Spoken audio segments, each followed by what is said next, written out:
Hey everybody, I want to share with you five ways to move from being totally stressed out to being at peace. There's a glare on my glasses, but we're gonna keep on moving. Don't let that distract you. Number one, we're gonna read a book. We're gonna actually read a book. You can actually sit, find you a corner, read you a book, something that you has gotten rave reviews, and that would grab and hold your attention. And I usually use books as a getaway type of thing. I use books to actually, go to other places.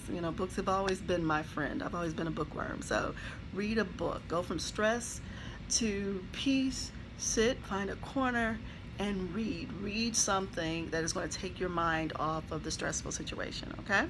Now, number two, exercise. Now, it doesn't have to be anything strenuous, doesn't have to be an hour long intense workout. I'm not asking you, especially if you don't work out, I'm not asking you to go and just jump on a treadmill if that's not something you normally do. If it is, definitely challenge yourself to go and spend a few extra minutes until you feel the release of the stress in your body.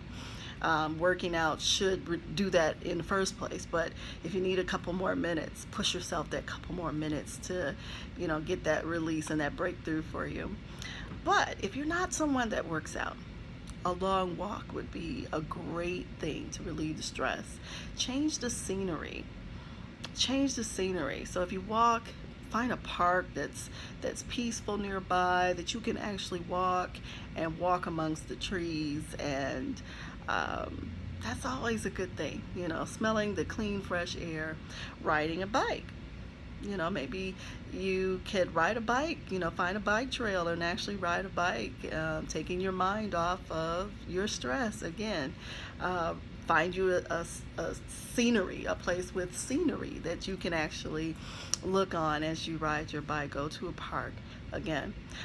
Bowling is one that I use to relieve stress. Grab a few friends. We used to go every Friday. Grab a few friends and actually go bowling and challenge one another, talking smack and, yeah, we're gonna get you, do that. Go bowling. That was always a good release. It's physical, but it's also a fellowship thing, and it can get your mind off of whatever it is that you were stressed about. We used to do it on Friday, so after the long week of working and dealing with what we deal with on a daily basis, we found that coming together and going bowling, or playing cards or dominoes or whatever, board games, whatever, but we found something to do to fellowship with one another, me and some friends and family. So that always worked for me. So number three, meditate. Of course, meditate and pray. Now, you should be meditating and praying daily anyway, but if you don't have meditation and prayer routine, first thing in the morning to start your day off, but if you find that midday you have had such a stressful day, and stress is just, really building up, it's good to take a break and stop and, walk away and pray. You can pray aloud if it's not going to look too weird, and you can also pray to yourself as you walk. So you can combine the two. You can combine number 2 and number 3. So do that. That's always a good thing. So pray, meditate, and then meditation also takes your mind off of all of the stressors. So if you're meditating on good things, make sure you have some good things that you're meditating on. Otherwise, it's called worry and more stress and more anxiety, and that's not what we want. So find you something good to think about, and then think about that thing until the stress is released off of you. All right. Number 4, get a massage. I have a membership to go and get a massage, and shame on me, I don't go as often as I should. And it's set up for me to go once a month, and I need to go once a month. I need to make it more frequent. But I find that there is a release, because when I'm getting a massage, I forget, where I am actually, if they're good. If you find a good massage therapist, you'll forget that the world outside even exists. And that's one of the greatest things about getting a massage. It just releases the physical tension, and it causes your mind to just, get off of that thing that's, bothering you. And I love that. And then number 5, positive affirmations, gratitude journals. Now this is very, very, very personal, and a lot of times when I tell people about this particular step, they don't really want to do this one because a lot of people aren't into journaling, they're not into writing. But a gratitude journal, a journal that you actually sit down at the beginning of the day. The end of the day is best, but the beginning of the day or the end of the day, and you actually write down what you're grateful for.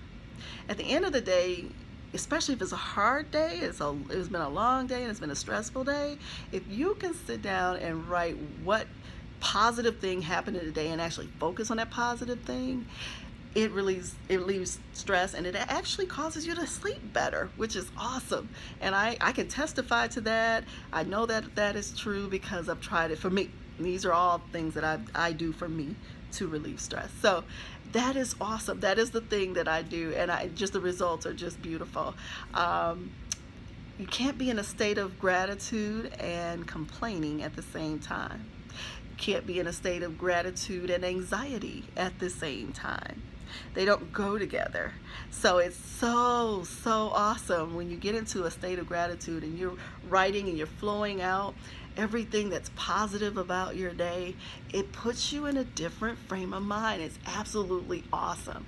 And so yeah, do those. And then the positive affirmations, I have affirmations on my fridge, I have affirmations on my mirror in the bathroom, all the places that I frequent.